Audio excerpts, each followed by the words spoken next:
اللہ رب العالمین نے اہل مکہ سے یوں خطاب فرمایا کہ جس بندے کے اقوال کو تم اپنے اشعار میں، اپنے خطبات میں بطور دلیل پیش کرتے ہو، جس کی حکمت کے تم معترف اور قائل ہو، جو تمہارے نزدیک دانا، صالح اور عقل و فکر کی کسوٹی پر پورا اترتا ہے، اس کی تعلیمات سے تو خود تم ہی منہ موڑے ہوئے ہو۔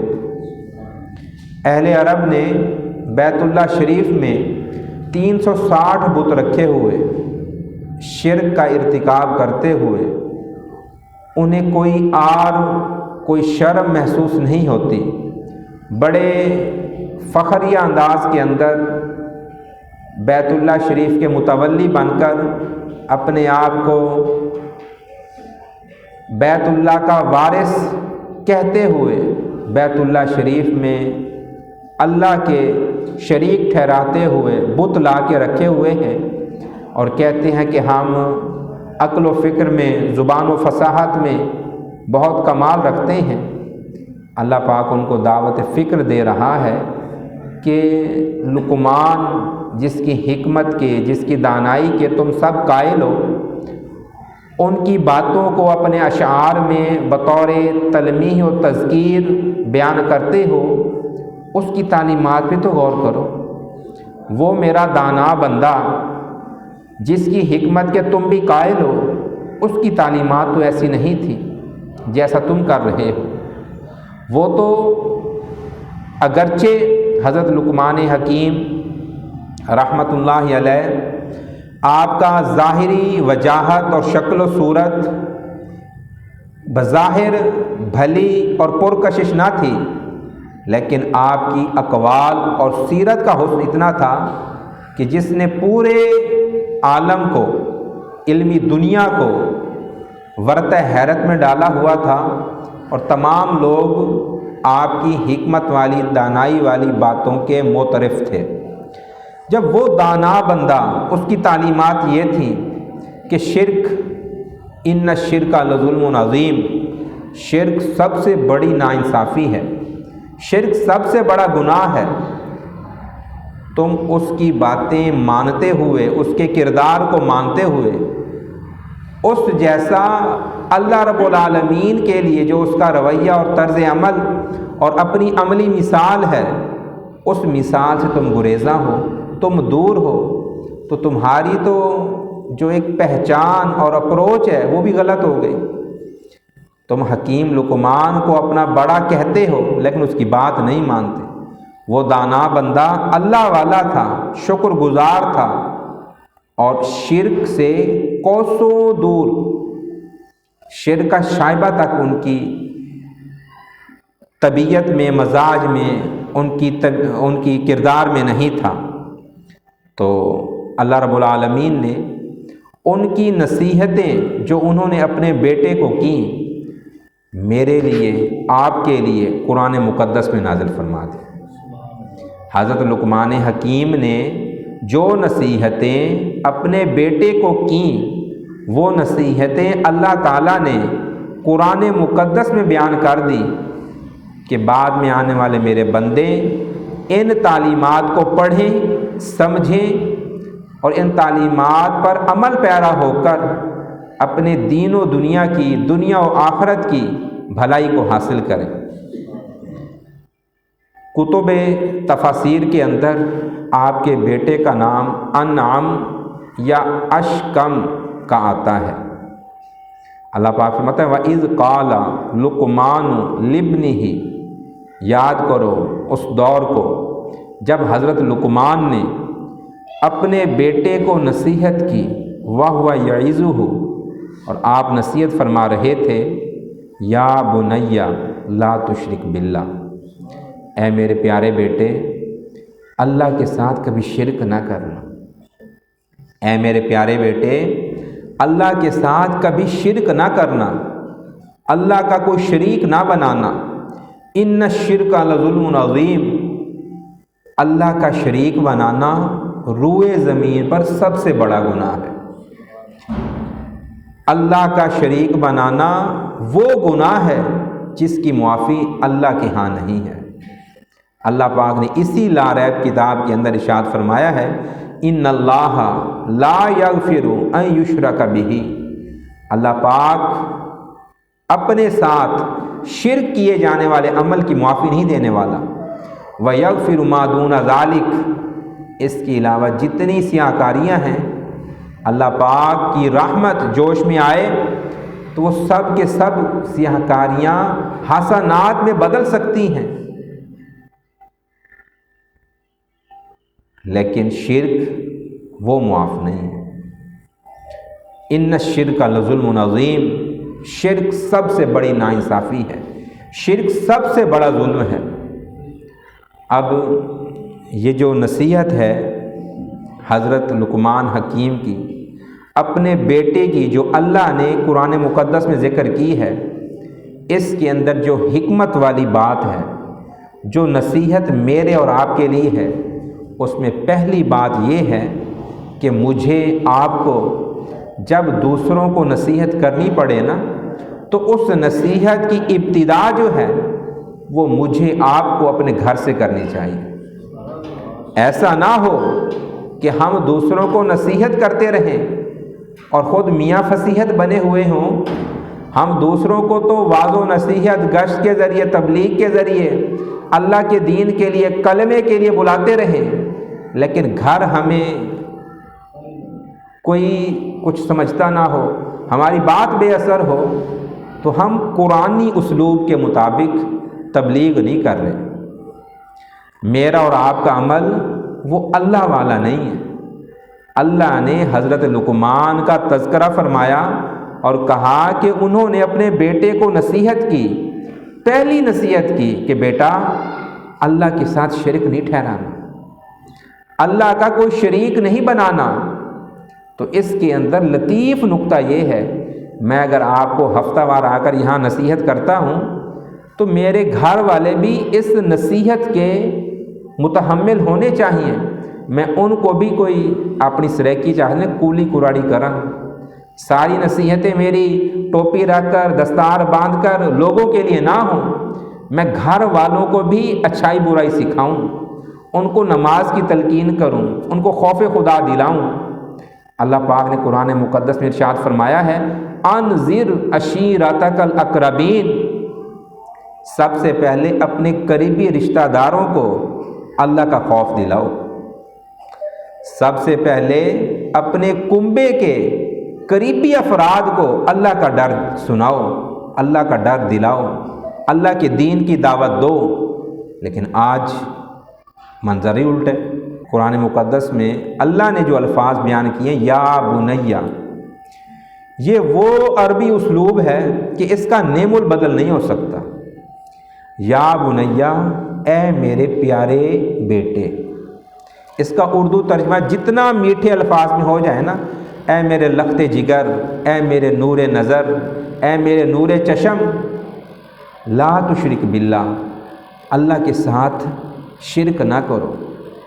میں اور آپ کے ذہن میں باتیں گونج جائیں گی، کتنے آپ رشتہ داروں کو، کتنے ہمسایوں کو جانتے ہیں جو اپنی اولاد کو کام کہتے ہیں اور گالی نکال کے کہتے ہیں، جو اپنے سگے بیٹے کو کام کہتے ہیں اور ماں کی، بہن کی گالی دے کر کہتے ہیں۔ جب میں اور آپ ایسے ان کو کام کہیں گے تو وہ کیسے کہاں مانیں گے؟ جب چھوٹے ہوں گے، اتنے ہوں گے، کہاں مان جائیں گے؟ جب کندھے کے ساتھ کندھا جڑ گیا نا، پھر کوئی نہیں ماننے والا۔ یہی حال ہے، کوئی بات نہیں سنتا۔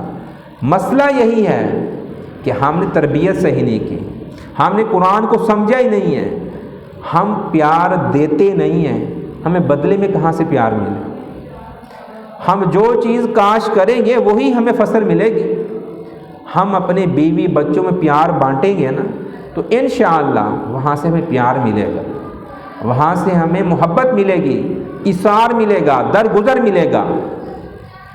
اور ماہرین نفسیات یہ کہتے ہیں کہ جب آپ اپنے چھوٹوں پر نرمی کرتے ہو، ان کو معاف کرتے ہو اور اپنی اولاد کو یہ کہتے ہو کہ میں آپ کی غلطی اس لیے معاف کر رہا ہوں کہ آپ میرے لیے اہم ہیں، آپ میرے لیے خاص ہیں۔ تو وہ سمجھتے ہیں کہ یار یہ میرا بابا تھا جس نے میری غلطی معاف کر دی۔ دیکھیں، آپ کی جیب سے کوئی بندہ 100 روپے 1000 روپے نکال لیں، آپ معاف کریں گے؟ قطع نہیں کریں گے۔ لیکن اگر آپ کے بیٹے سے 100 روپے کا 1000 روپے کا نقصان ہو گیا، آپ کہیں گے چلو کوئی بات نہیں۔ تو یہ معافی اس بات کا پیش خیمہ ہے کہ یہ جو اس کو معافی دی جا رہی ہے وہ آپ کے لیے عام نہیں ہے، وہ اسپیشل ہے، وہ خاص ہے، وہ اپنا ہے۔ جب یہ اپنائیت ہوگی نا، پھر ہماری بانڈنگ، رشتہ داری اور قرب جو ہے وہ معنی سے بھرپور ہوگا، اس رشتے کے اندر خلوص ہوگا۔ اور اگر ہمارے معاملات کے اندر سختی رہے اور پیشانے پر ہمیشہ بالی رہے تو میں اور آپ کسی کے لیے خیر کا باعث نہیں بن سکتے۔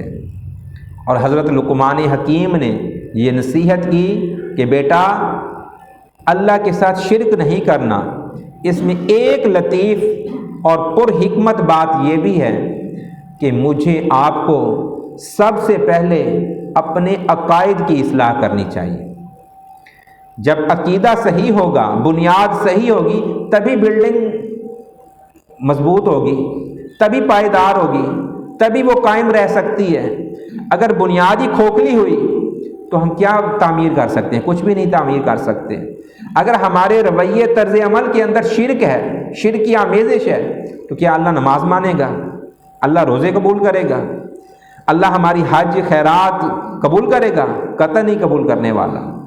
جب ہمارا عقیدہ صحیح ہوگا، ہم موحد ہوں گے، اللہ کو واحد احد مانیں گے، پھر اللہ میری اور آپ کی عبادات کو قبول فرمائے گا۔ تو سب سے پہلے عقیدہ ہے، عقیدے پر بنیاد ہے۔ اور یہ بھی اس تعلیم سے، اس بیان سے پتہ چلتا ہے کہ مجھے اور آپ کو اگر اپنے بڑوں کی اچھی باتیں ایک دوسرے کو سنانے میں پڑ جائیں نا، تو اس میں بڑوں کی قدر بھی ہے اور باتیں یاد بھی رہتی ہیں۔ اور بزرگوں کا تذکرہ کرنا اللہ کی سنت ہے، نیک لوگوں کا تذکرہ کرنا اللہ کی سنت ہے۔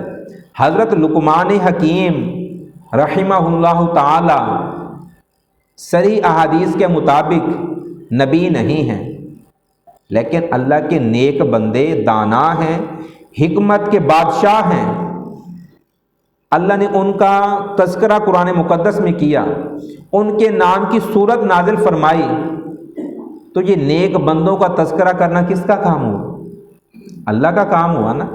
آج اگر میں اور آپ کسی اللہ والے کا تذکرہ کریں، حضور داتا صاحب کا عرس منائیں، بابا فرید گنج شکر کا عرس منائیں، یہاں کسی اور اللہ والے کے لیے میں اور آپ کوئی پروگرام سجائیں، ان کی تعلیمات کو عام کریں، تو کیا یہ اللہ کو پسند نہیں ہوگا؟ اللہ اس کو پسند فرمائے گا، اللہ اس کو قبول فرمائے گا، چونکہ اللہ والے ہوتے ہی اللہ کے قریب کرنے والے ہیں۔ وہ کسی مشہور شاعر کا شعر ہے نا، کہتے ہیں اللہ اللہ کیے جانے سے اللہ نہ ملے، اللہ اللہ کیے جانے سے اللہ نہ ملے، یہ اللہ والے ہیں جو اللہ سے ملا دیتے ہیں۔ تو یہ قرآنی اسلوب ہے، اللہ نے نیک بندوں کا تذکرہ قرآن میں فرمایا۔ تو میرے اور آپ کے ذمے ہے کہ میں اور آپ بھی اس مالک کے طریق پر چلیں، اس مالک کا کہا مانیں، تو پھر میں اور آپ کامیاب و کامران ہیں۔ اور اگر میں اور آپ منمانی کرتے رہیں، صحیح معنی کے اندر اللہ تعالیٰ کی تعلیمات کو اجاگر نہ کر سکیں، تو پھر میرے اور آپ کے لیے کامیابی بہت محال ہے۔ اور حضرت لقمان حکیم کی یہ جو اللہ رب العالمین نے قرآن مقدس میں نصیحت ذکر کی کہ ایک والد اپنے بیٹے کو نصیحت کر رہا ہے، اس کے اندر بھی ایک پرکیف اور لطیف سی بات ہے۔ آپ لوگ توجہ فرمائیں گے تو انشاءاللہ سمجھ آئے گی۔ اب دیکھیں، والد اور اولاد، باپ اور بیٹا ایک انتہائی قریبی رشتہ ہے۔ میں اور آپ میل جول میں، یا میں یہاں پر جمعے کا خطبہ دینے کے لیے آیا ہوں، تو ہم جب اپنے گھر سے باہر ہیں، اپنے عزیز رشتہ دار سے علاوہ کسی کے ساتھ کوئی معاملہ کر رہے ہیں، تو اس کے اندر ہماری ریاکاری کا عنصر شامل ہو سکتا ہے، یعنی دکھلاوا ہو سکتا ہے کہ میں اب یہاں پر مولوی بن کر آیا ہوں تو ذرا عزت کے ساتھ سلام کروں گا، میل جول میں لحاظ کروں گا۔ تو دوسروں کے ساتھ معاملہ کرتے ہوئے یا نصیحت کرتے ہوئے بندے کی تقریر کے اندر، گفتار کے اندر ایک ریاکاری، بناوٹ اور دکھلاوا ہوتا ہے۔ لیکن جب بندہ تنہائی میں اپنے بیٹے کو، اپنے اولاد کو نصیحت کرتا ہے، پھر تو جگر کا ٹکڑا لگ کر کہتے ہیں کہ میں اپنے بچے کو ساری صحیح باتیں بتاؤں، جس کو صحیح سمجھتا ہوں وہی میرے بچے کو پتہ چلے۔ کوئی بھی والد جس طرح کا بھی ہے، وہ جس گناہ میں، جس برے کام میں لتھڑا ہوا ہے، کہ وہ جواری ہے یا شرابی ہے یا سودی کاروبار کرتا ہے، وہ اپنی اولاد کو یہ نہیں سکھائے گا کہ بیٹا تو جوا کھیل لے، تو شراب پی لے۔ وہ خفت محسوس کرے گا، چھپائے گا۔ اپنے بیٹے کے لیے اس کی نصیحت موزوں ترین اور پرخلوص ہوگی، جس کے ساتھ وہ بندہ اپنے آپ کو دنیا و آخرت میں کامیابی و کامرانی حاصل کر سکے۔ تو انہوں نے کیا نصیحت کی کہ بیٹا، شرک سب سے بڑا گناہ ہے، شرک کرتے ہوئے میرے اور آپ کا کوئی عمل قبول نہیں ہو سکتا۔ اور اب دیکھا جائے نا، شرک ہے کیا؟ شرک یہی ہے نا کہ ہم تو لا الہ الا اللہ محمد رسول اللہ صلی اللہ علیہ وسلم، کہ اللہ کے سوا کوئی عبادت کے لائق نہیں، اللہ کے سوا کوئی معبود نہیں، صرف اللہ جل مجدہ الکریم ہی عبادت کے لائق ہے، وہی حقیقی معبود ہے۔ یہ ہے ہمارا توحید کی بنیاد۔ لیکن آج کل بعض اوقات دیکھیں، مارکیٹ کے اندر، بازار کے اندر یا عرف کے اندر کچھ چیزیں اصلی ہوتی ہیں، کچھ چیزیں نقلی ہوتی ہیں۔ دیکھیں، آج کہتے ہیں یہ A+ مال ہے، یہ B پیئر مال ہے جناب، یہ اصلی ہے، یہ نقلی ہے، یہ اصلی ہے، یہ کاپی ہے۔ اسی طرح ایک بندہ توحید پر کاربند ہو، نیک لوگوں کا احترام کرے، اور اس کو کوئی تانا دے کہ تو شرک کر رہا ہے، تو یہ تانا دینے والا بے دینی پھیلا رہا ہے یا دین پھیلا رہا ہے؟ بے دینی پھیلا رہا ہے، کہ وہ اللہ کو ماننے والے بندے کو، اللہ کے نیک لوگوں کا احترام کرنے والے بندے کو دین سے، توحید کے نام پر دور کر رہا ہے۔ یہ دین نہیں ہو سکتا۔ شرک، اللہ کی ذات میں کسی کو شریک کرنا یا اللہ کی صفات میں کسی کو شریک کرنا، یہ شرک ہے۔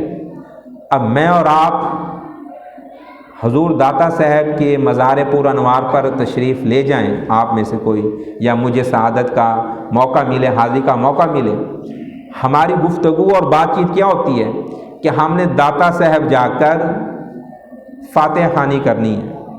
ان دنوں میں حضور داتا صاحب کا عرس ہو رہا ہے، تو کیا کسی بندے کے ذہن میں یہ بات ہوتی ہے کہ یہ اللہ کے لیے بھی فاتحہ خوانی کی جاتی ہے؟ کوئی مانتا ہے اس بات کو؟ قطع نہیں مانتا۔ کیا اللہ کا بھی عرس کوئی مانتا ہے؟ کوئی نہیں مانتا۔ جب میں اور آپ مزار پہ جاتے ہوئے، دربار پہ جاتے ہوئے ہمارے ذہن میں ہے فاتحہ خوانی صرف اللہ کی مخلوق بندوں کے لیے ہے، عرس بھی اللہ کے نیک بندوں کا ہے، تو پھر یہ شرک کیسے ہوا؟ ہم کوئی حضرت داتا صاحب کو اللہ کی اولاد کہہ رہے ہیں یا اللہ کی صفات میں شریک مان رہے ہیں؟ نہیں، لوگوں نے خلط ملط اس طرح کر دیا ہے، مکس اپ اس طرح کر دیا ہے کہ لوگوں کو سمجھ ہی نہیں آتی۔ کہنا رلوی پا دو سمجھ آوے نہ آوے، ددڑ اڑا دو کچھ سمجھ آوے نہ آوے۔ یہ لوگ ایسے ہیں، دین کے نام پر اللہ کے نیک بندوں سے دور ہو رہے ہیں۔ اللہ نے قرآن مقدس میں ارشاد فرمایا ہے، ان اللہ بالناس لرؤوف الرحیم، کہ اللہ پاک اپنے بندوں سے رؤوف ہے، رحیم ہے۔ نبی پاک صلی اللہ علیہ وآلہ وسلم کے بارے میں فرمایا، حریص علیکم بالمؤمنین رؤوف الرحیم، کہ میرا محبوب بھی رؤوف بھی ہے، رحیم بھی ہے۔ تو جو اللہ جیسے نام یا صفات ہیں وہ تو اللہ کے نبی کے لیے اللہ نے ذکر کر دی ہیں، تو کیا حضور نبی پاک صلی اللہ علیہ وآلہ وسلم کو میں اور آپ رحیم کہیں، رحیم مانیں، رؤوف کہیں؟ رؤوف کو نبی پاک صلی اللہ علیہ وسلم کو رؤوف شفیق مانے تو کیا یہ شرک بنتا ہے؟ نہیں، یہ تو اللہ نے ان کو صفات عطا کی ہیں۔ اللہ پاک سمیع بصیر ہے، قرآن مقدس میں کئی مقامات پر آیا ہے۔ اللہ پاک نے قرآن مقدس میں ارشاد فرمایا فَجَعَلْنَاهُ سَمِيعًا بَصِيرًا، کہ میں نے ہر انسان کو سمیع بھی بنایا، بصیر بھی بنایا ہے۔ سمیع کا معنی کیا ہوتا ہے؟ سننے والا۔ بصیر کا معنی کیا ہے؟ آنکھوں سے دیکھنے والا۔ تو اللہ بھی سمیع، اللہ بھی بصیر، اللہ کے بنائے ہوئے بندے بھی سمیع اور بصیر، یہ تو اللہ خود فرما رہا ہے۔ تو لفظوں کی خلط ملط کے اندر ہم شرک کا راگ الاپیں، شرک کے ڈنکے بجائیں، یہ دینداری نہیں ہے۔ میں اب آپ کو سمجھاتا ہوں یہ شرک کیسے نہیں ہے۔ اللہ پاک سمیع اور بصیر اپنی ذاتی حیثیت میں ہے۔ میں اور آپ اللہ کی طاقت سے، اللہ کی دی ہوئی طاقت عطا سے سمیع اور بصیر ہیں۔ میں اور آپ ان سر پہ لگی آنکھوں سے دیکھتے ہیں، جو اللہ نے میرے اور آپ کے چہرے پر آنکھیں بنائی ہیں، ان آنکھوں کو کھولیں تو اللہ کے حکم سے نظر آتا ہے۔ اللہ پاک کی شان یہ ہے کہ وہ ان آنکھوں کا محتاج نہیں ہے، وہ آنکھوں کے بغیر ہی دیکھتا ہے۔ اللہ پاک سننے والا ہے، دلوں کے حالات کو سننے والا ہے، جاننے والا ہے۔ میں اور آپ ان کانوں کے محتاج ہیں، کان بھی ہیں، پھر اللہ کی عطا بھی ہے۔ تو لوگوں کو دینداری کا پتہ ہی نہیں ہے، لوگوں کو توحید کا، شرک کے معنی کا پتہ ہی نہیں ہے۔ کہتے ہیں کہ یہ شرک ہو گیا، یہ شرک ہو گیا۔ بھائی یہ سمجھداری کی بات ہے۔ یہ میرے اور آپ کے لیے اللہ کے نیک بندوں کے ساتھ تعلق جو ہے یہ اللہ کو پسند ہے۔ تو شرک سے بچنا چاہیے۔ شرک گمراہی ہے، شرک سب سے بڑا گناہ ہے، شرک کے ہوتے ہوئے کوئی عمل قابل قبول نہیں ہے۔ لیکن نیک بندوں کا احترام، تقدس اور لفظوں کے ساتھ میل جول کے ساتھ شرک نہیں بنتا۔ اللہ کا بیٹا مانے کوئی، اللہ کی بیٹی کوئی مانے، اللہ کی کوئی بیوی بنائے، یا اللہ جیسی صفات کسی میں مانے، پھر وہ شرک ہے۔ اور صفات بھی ذاتی طور پہ مانے۔ نبی پاک صلی اللہ علیہ وآلہ وسلم کی حدیث پاک ہے نا، انما انا قاسم واللہ یؤتی، میں تو قاسم ہوں، تقسیم کرنے والا ہوں، اللہ عطا کرتا ہے، سارے خزانے اللہ کے ہیں، ساری ملکیت اللہ کی ہے۔ دیکھیں ایک اور مثال ذہن میں آ گئی۔ حضرت مریم سلام اللہ تعالی علیہا کے پاس حضرت جبریل امین اللہ کا حکم لے کر آ گئے اور کہا کہ لیاہبا لکی غلامن زکیہ، کہ اللہ کی نیک بندی میں تجھے بیٹا دینے کے لیے آیا ہوں۔ حضرت جبریل امین آئے، آ کر نیک بندی کو مخاطب کیا اور کہا کہ بیٹی، لڑکی، میں تجھے بیٹا دینے کے لیے آیا ہوں۔ اب بیٹا دینے والا کون ہے؟ اللہ ہے نا۔ اب قرآن میں لکھا ہے کہ جبریل امین نے آ کر اعلان کیا کہ میں نے تجھے بیٹا دینا ہے۔ تو اس طرح میں اور آپ جب کہتے ہیں کہ میں نے فلاں حضرت صاحب سے دعا کی تو میرے گھر میں اولاد ہو گئی، تو یہ شرک نہیں ہے۔ میں نے داتا صاحب جا کر منت مانی، اللہ کے نام کی منت مانی، اللہ نے میرے حال پہ رحم کیا، میری وہ بگڑی ہوئی سنور گئی، اللہ نے مجھے وہ محرومی تھی وہ عطا کر دی، یہ شرک نہیں ہے۔ تو اللہ پاک مجھے آپ کو کہے سنے کلمات پر عمل کی توفیق عطا فرمائے۔ وما علیہ الا البلاغ المبین۔